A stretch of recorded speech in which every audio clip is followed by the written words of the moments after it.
시간에는 독서 토론으로 바로 가겠습니다. 이제 오늘 마지막 연어 독서 토론인데요. 과제 형태가 우리 문학도서에서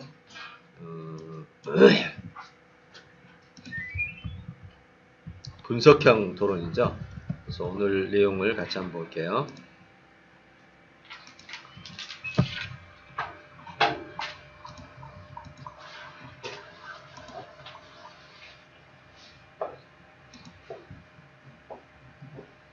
자, 여기 같이 보시면서 작가의 생애는 우리가 충분히 나눴었고, 그 다음에 시대 배경도 좀 나눴었습니다. 이제 작품의 주제와 해설, 지난주에 이거 했었죠? 네, 했었고, 그 다음에 이제 핵심 메시지도 나눴었습니다. 자, 오늘은 주제 부각 전략하고, 주제가 뭐냐 하면, 제가 한번 볼게요. 자, 지난주에 봤던 주제입니다. 주제는 비전과 꿈을 가진 사람들이 많아지고 그 꿈을 따라 사는 자들이 많아지면 그들이 속한 공동체는 건강하고 더 아름다운 미래를 맞게 된다. 요런 주제였어요. 주제 연어는 이게 이제 저자가 말하고자 하는 바인데, 그래서 이런 말을 아래 해설을 보면 저자는 은빛연을 통해 한 인간이 어떻게 꿈을 품고 그 꿈을 현실과 관계에서 풀어나가니 보여준다. 꿈을 꾸는 사람은 그 공동체에 위험을 줄 수도 있고 관계에 갈등을 줄 수도 있다. 그러나 그 꿈 때문에 새로운 것들을 발견하게 된다. 네, 이거죠. 결국 꿈을 꾸는 사람이 갈매기 은빛연어 꿈을 꾸는 사람이 공동체의 초기에는 어려움을 줄 때도 있어요.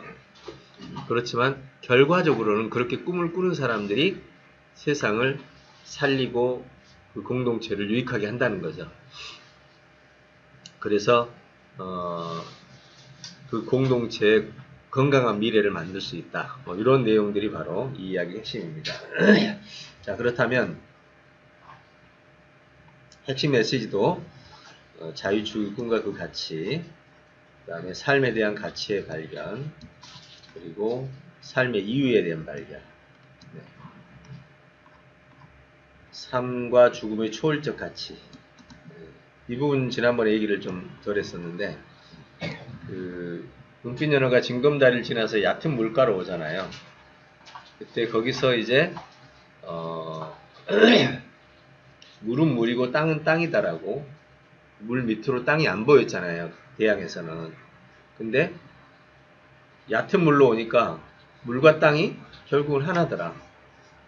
그걸 이제 저자의 눈으로 보는 거죠. 결국 모든 것은 다 하나다. 네. 이런 의미로 하면서 이제 희망에 대한 발견으로 매듭을 짓습니다. 자, 그러면 주제 부각에서는 이제 스토리 전체를 놓고 봐야 돼요. 스토리 전체를 놓고 봤을 때 이런 주제를 부각시키기 위해서 저자는 어떤 기법을 사용하고 있는가? 여기 보시면 주제 부각에서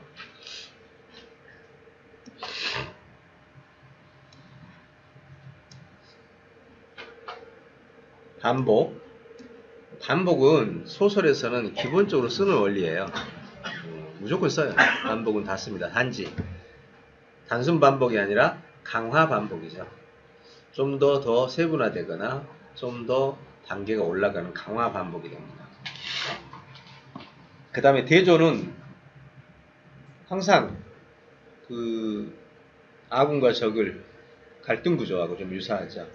네, 계속해서 대립시켜가면서 정리하는 것이고, 자, 그럼 요거를 한번 보시면서 반복, 대조, 비교, 인과, 그 다음에 절정, 전환, 구체화, 일반화, 목적, 진술, 복선, 요약, 질문, 포괄, 교차, 대조, 삽입, 회상. 이것도 훨씬 더 많겠죠. 근데 이걸 생각하시면서 저자는 주제, 꿈을 꾸는 사람들이 결국에는 공동체의 미래를 세우게 되는 사람들이다. 세우게 된다. 라고 했을 때 이 스토리에서 주제를 드러내기 위해서 시도한 저자의 흔적을 한번 생각나는 대로 한번 얘기를 해봅시다. 그러면 거기에서 뭘 발견하게 되냐면 이 주제부가 원리를 찾게 돼요. 자, 예를 들어서 은빛연어가 그 물수리에게 공격을 당할 때 그 꿈을 찾다가 위험에 빠졌잖아요.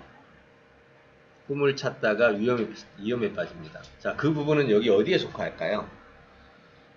그 부분은 여기서 복선, 요약, 질문, 포괄, 교차, 대조, 삽입, 해상, 복선.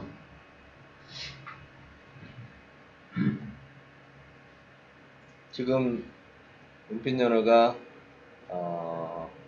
꿈을 찾는 행위를 하다가 어려움에 빠집니다. 그러면 이제 초기에 처음에 제시를 하는 거죠. 어떤 액션을 취하면서 그 액션으로 인해서 어려움을 당하는 겁니다. 그러면 이거는 내가 볼 때는 이것도 가능하다고 봐요. 원래 꿈을 찾는 것이 공동체에 유익한 거잖아요. 그죠? 근데 공동체에 유익하지 않는 모습을 지금 대조시키는 거예요.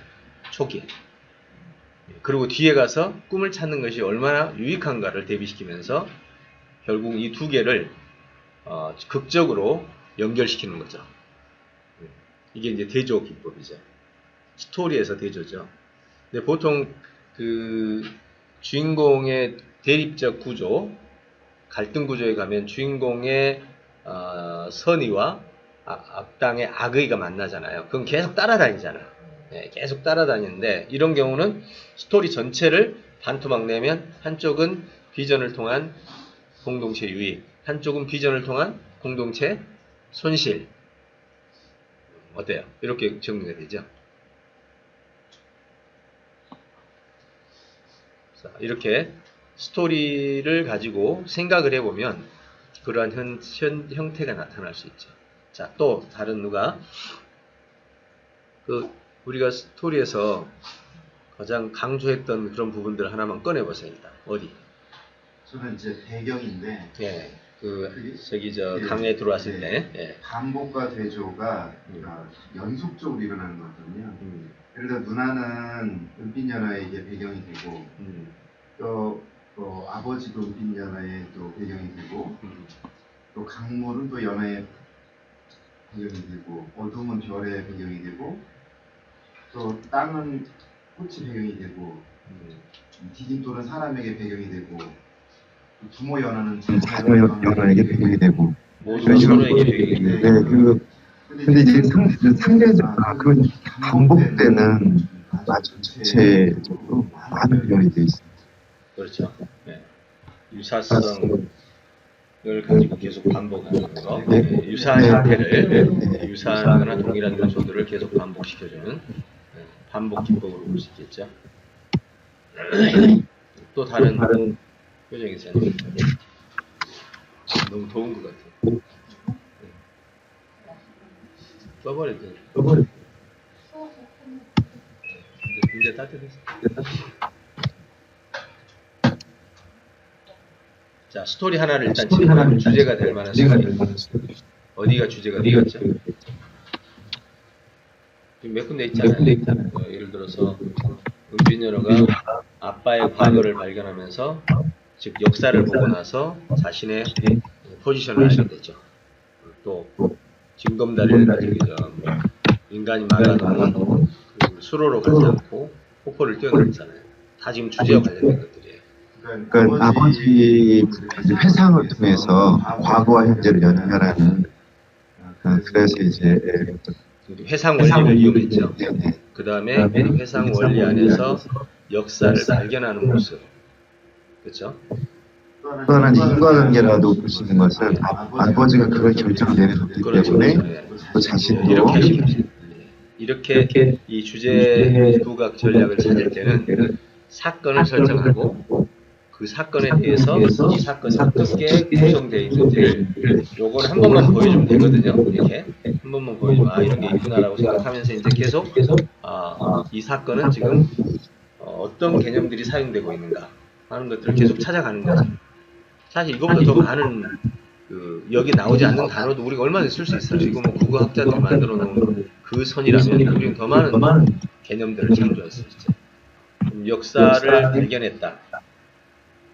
역사를 발견했다면 아버지를 통해서 역사를 발견하고 나서 은빛연호는 자기의 역할을 알게 하죠. 그러니까 역사 발견과 자기의 역할의 발견은 인과관계예요. 그렇죠? 인과관계를 통해서 결론을 내주고 절정이라는 것은 계속해서 단계별로 올라가잖아요. 목적지를 향해서 이 절정 개념이 가장 잘 나타나는 게 프란더스에게 진짜 이 단계적으로 잘 배치를 해가지고 나가면서 계속 반복 기법, 비교 기법 이걸 써가지고 눈물 쪽쪽 빼놓죠. 플란더스가 읽으면서 눈물 안 나오는 게 진짜 이상해요. 그렇게 이 효과가 있는 거죠. 또 다른 영역이 어디 있을까요? 혹시 그쪽에 단풍이 붉게 물리는 거 하고 어린되는 거 하고 상품 쓰는 거 비교 그건 비교네. 비교를 통해서 뭘 나타내려고 했어요? 주제 어떤 주제를 보고 싶은지. 어떤 주제? 이 사건이 성장할 때는 선생님이 뭐랄까 어떤 성장에는 당연히 희생이 생겨야겠죠. 어느 정도 매매점이라는 시기 물들면 떨어질지 죽음으로 나아가는 그게 결국은 단풍이 지금 정확하게 말하면 단풍은 나무가 죽어가고 있는 신호잖아요. 왜냐하면 살기 위해서 정확하게 과학적인 요인으로는 살기 위해서 자기 잎사귀를 물을 공급하지 않아요. 왜냐하면 겨울 되면 얼어서 자기 나무 전체가 죽어버리거든. 그래서 날씨가 추워지면 물 수분 공급을 전부 중단해요. 그래서 생기는 게 낙엽이야. 근데 우리는 낙엽을 보고 되게 좋아하는데 사실은 식물의 고통의 시간이죠. 그러니까 그것이 이제 그 은빛연어가 정점에 가서 피부가 달라지면서 죽음으로 가는 것을 지금 예고한다. 그럼 이거는 비교이면서 절정과 연결되어 있죠. 하나의 순차로 발전시켜주는. 상대다 하기 위해서 내가 사는 거야? 라는 반복적으로 주인 연어가 말하는 그렇죠. 네, 반복이죠. 이 반복은 어디서부터 나타나냐면 은빛연어가 바다에 있으면서 왜 이렇게 살아야지?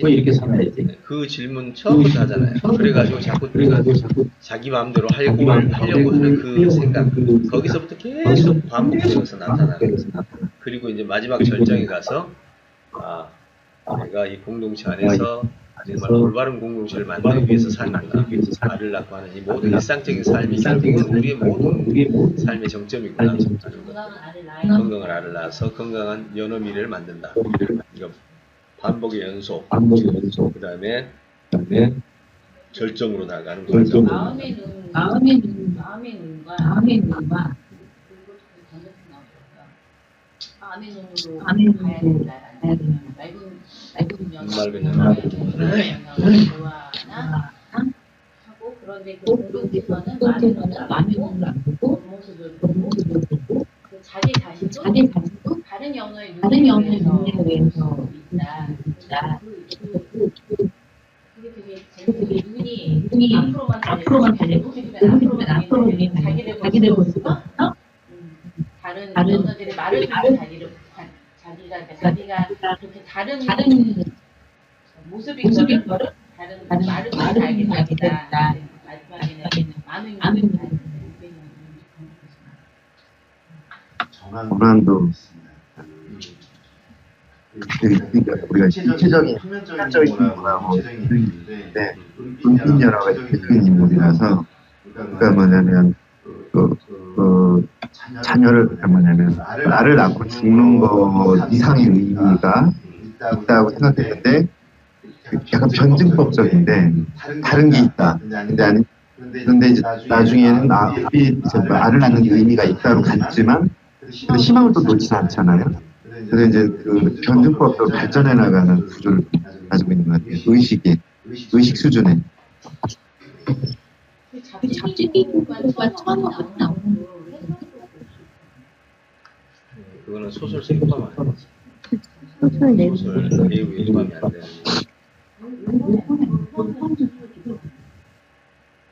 앞에 그 내용 자체가 내용이 내용이 스토리. 처음에 어떻게 나오지? 처음에 자기가 소설 연어 잡지에 기고했다가 낚시가 오는 기고했다가 거기서 이야기해서. 네, 마지막에 또 그걸 끝나요. 연어를 잡지 얘기 끝나요. 응? 그래? 그럼 한번 줘봐. 이제 그거는 이제 이런 툴이 있어요. 그 두 사람을 비교해 주는 건데, 하나는 이제 이야기는 여기서 끝난다. 이 짧은 연이야기 끝났지만이라고 하니까 이 연어 이야기는 잡지 기고된 이야기를 그 내용을 그 안에 넣은 게 뭐냐면, 연어를 잡아먹는 사람이 있고, 연어의 가치를 보아주는 사진 작가가 있다. 낚시하는 사람과 사진 찍는 사람. 근데 그 사진이 결국 처음에 그 연어 사진에서 시작이 되잖아요. 네. 그래서 그게 하나의 어떤 촉발이 또 되죠. 위에서 찍었다고 그러니까 이런 개념이요. 네.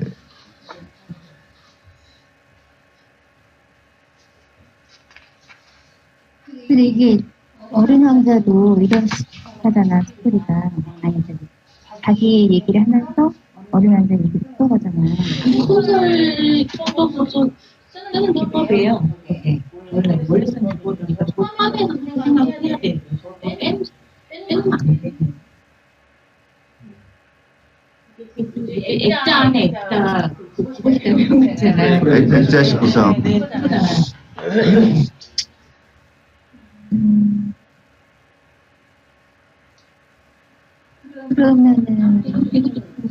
그러면 주제 설정할 때도 좀 계속 생각을 해봐야 되는 거 아니에요? 저번 때문에 제가 계속 주제를 정리할 때 하는데 실제 이야기 스토리는 연어가 준비되는 거 아니고 언니가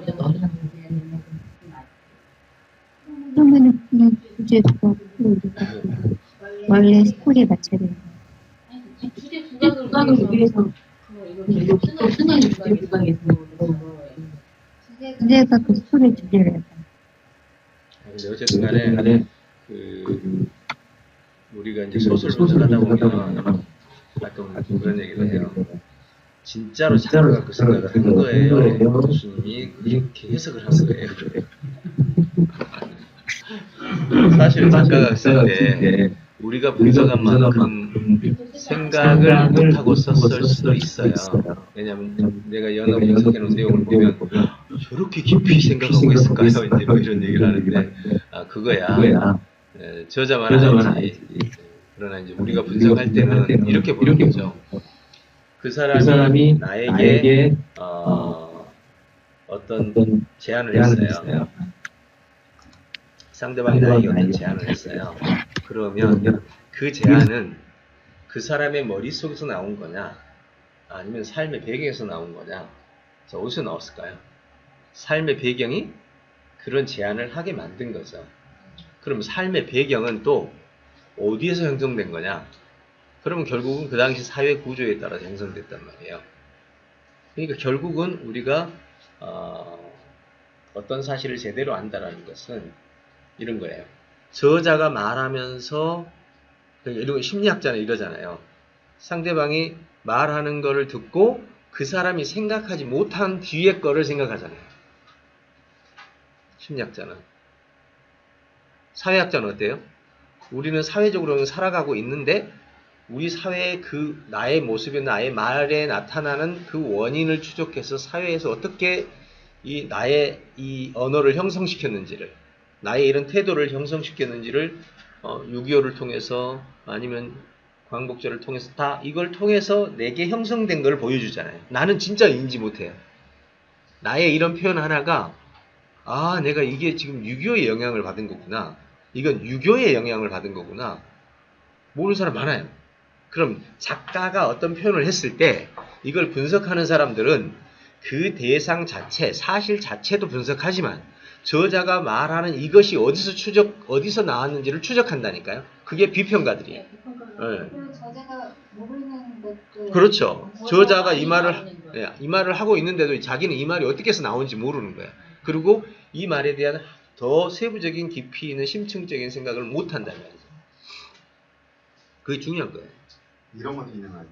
자신은 이런 용도로 썼지만 다른 사람 다른 용도로 쓸 수 있으니까 아까 이제 그 작가는 이런 의도로 썼지만 또 독자가 다른 의도로 갖다 쓸 수도 있는 거 그런 해석. 그러니까 이제 보통 포스트 모던 문학이라고 하는데 포스트 모던 문학은 일단 독자에서 떠나면 모든 것은 해석은 독자의 몫이다. 그러니까 뭐 어떻게 해석하든 괜찮다. 이게 포스트 모던 입장인데 근데 그 입장을 나는 이렇게 봐요. 일단 저자가 말하고자 하는 것을 이해하는 것은 독자도 해야 할 일이죠. 그냥 안 그러면 이 책을 왜 쓰는지, 어떤 것을 고발하려고 썼는지, 어떤 것을 해결하려고 썼는지 그것도 모르고 이 책을 읽고 자기한테 적용했다 그러면 적용한 것만큼은 도움이 되겠지만 저자가 말하고자 하는 요점은 찾지 못했다면 그렇지 그거는 별로죠. 그러니까 이제 저자가 말하고자 하는 건 찾되 나머지 이걸 가지고 적용하는 것은 플러스 알파 요소가 돼야 되는데 저자가 말한 것 자체를 무시하고 내가 적용한다. 이거는 정말 저자에 대한 예의가 아니죠. 그래서 포스트 모던에 대한 문학 입장은 저는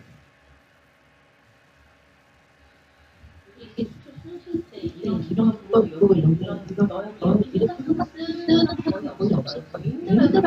맞아요.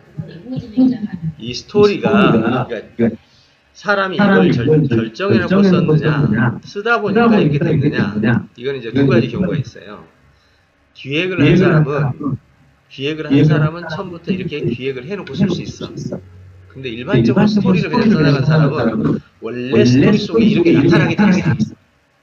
아이가 스토리를 얘기해도 이런 형태가 한국에 들어있게 돼 있어.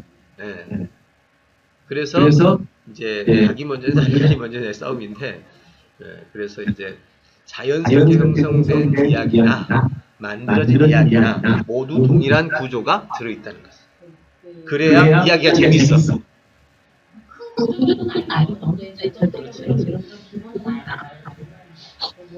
그 이야기 재밌잖아요. 아이들 놓고 TV에서 이야기를 해요. 호랑이가 할머니가 일어나서 밭에 나갔다가 집에 돌아왔다가 밥하고 먹고 잤다. 아무 재미없잖아요. 할머니가 나가서 일하다가 호랑이를 만난다. 그래서 호랑이를 피해서 도망다니는 모습을 막 보여주고 결국 호랑이에서 벗어나는 장면. 두 가지 스토리를 들려주는데 두 번째 스토리는 애들이 막 이렇게 봐. 근데 첫 번째 스토리는 다 그러니까 그 절정이 없다는 거죠. 그 도입, 발단, 전개, 이기, 절정, 결말이 없는 이야기는 이야기로 성취가 없다는 거죠.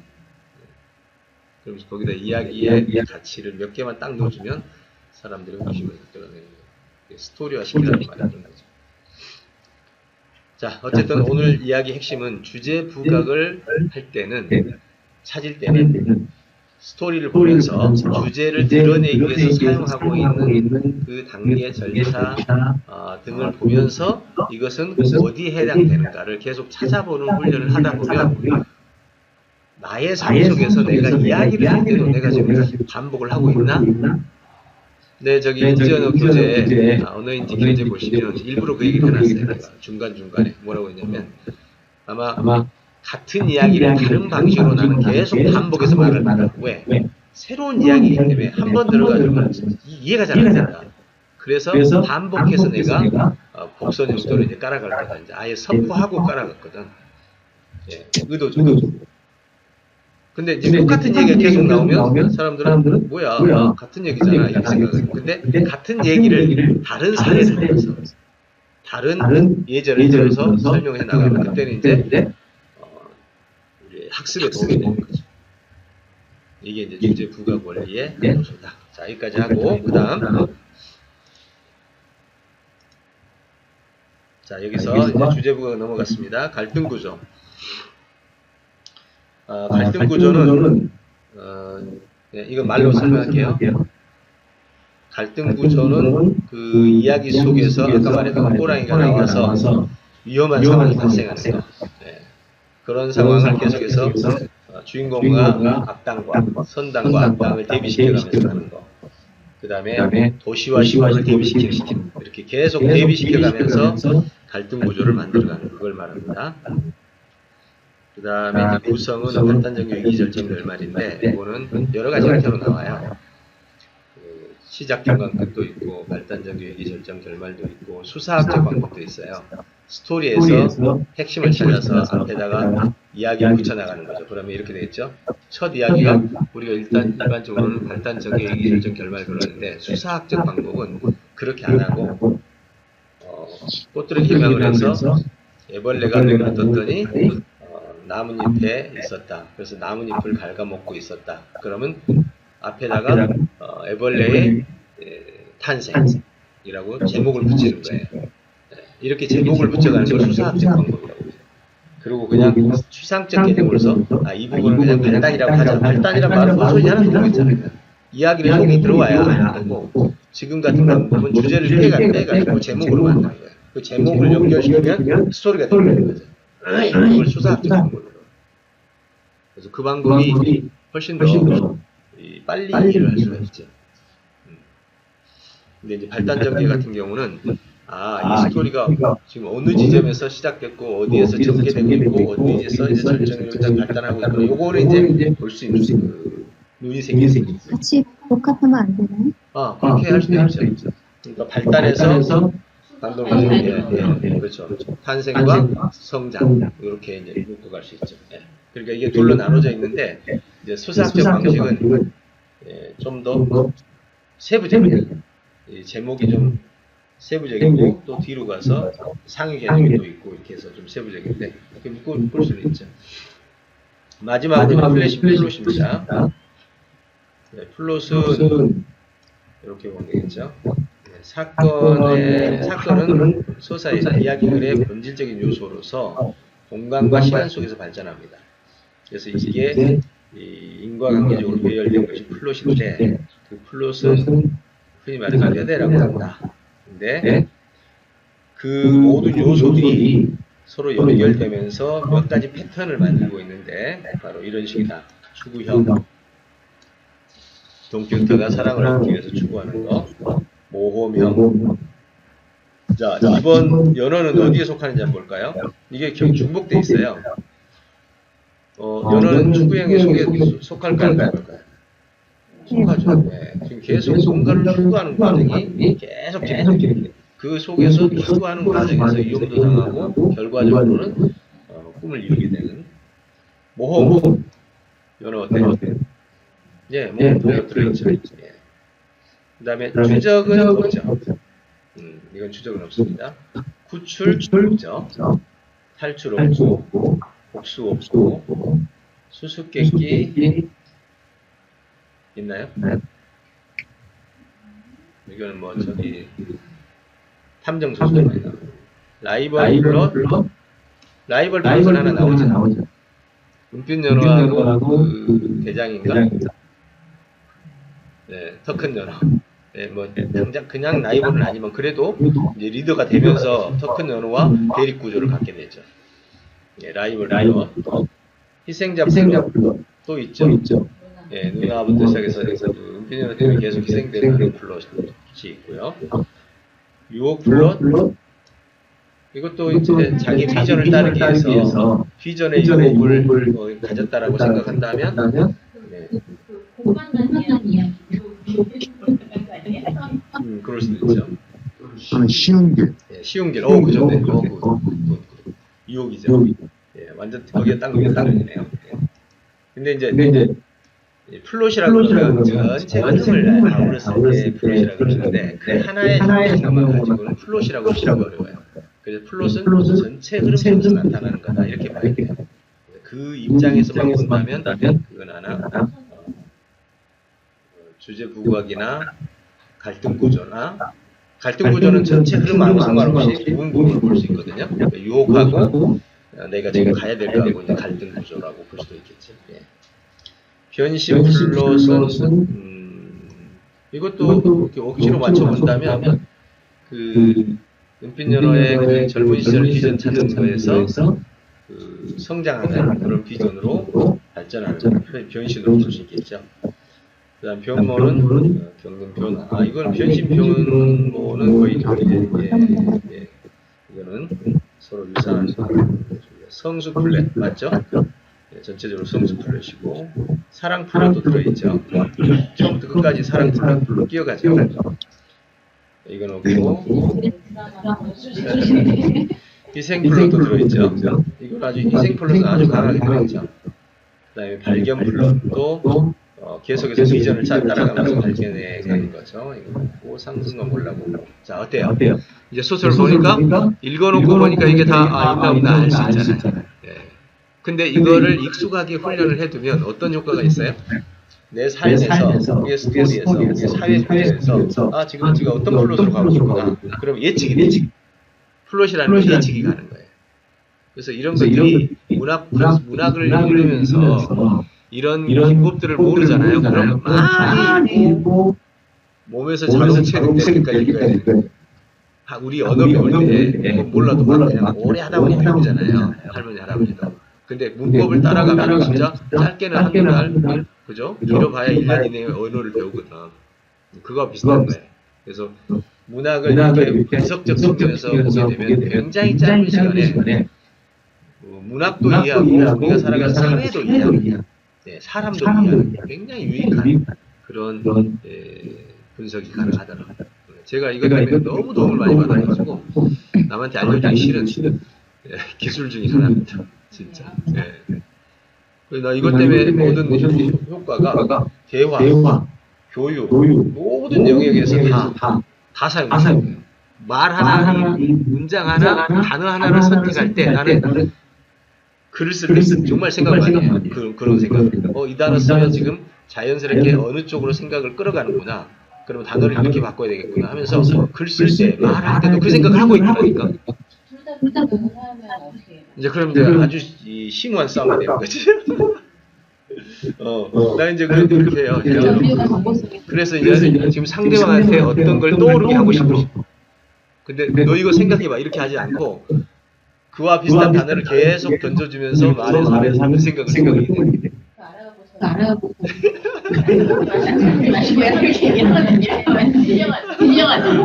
저를 읽어내서 아주 괴로워.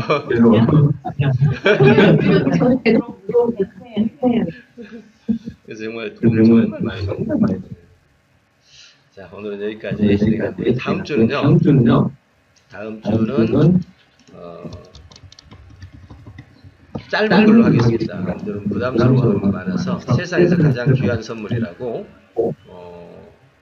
스펜서 존슨이 쓴 짧은 동화예요. 이걸 어떻게 하냐? 그냥 오늘 분석법 있죠. 플롯 분석, 주제 분석 요거 짧으니까 읽고 나서 주제 분석 툴을 놓고 이거 어디에 걸려있구나 이렇게 생각해보는 거예요. 그리고 제일 앞에 뭐예요? 저자 분석, 생애 분석, 고평 그걸 한번 다 해보는 거야.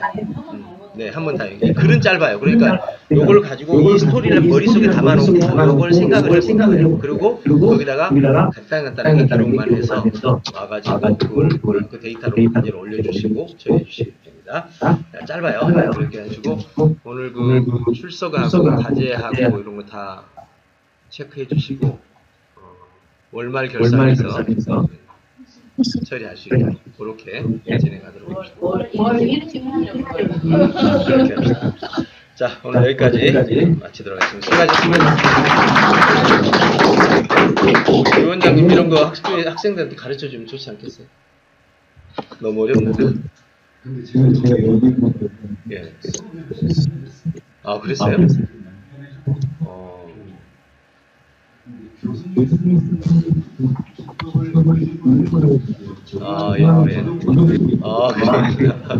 대화에서 나오고.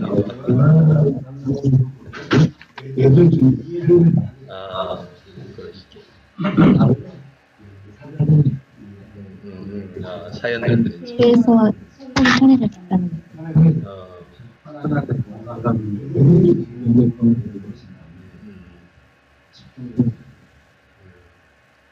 공감을 해주니까 아이들이. 아무튼 기대가 되네요. 감사합니다. 오늘 수고하셨어요.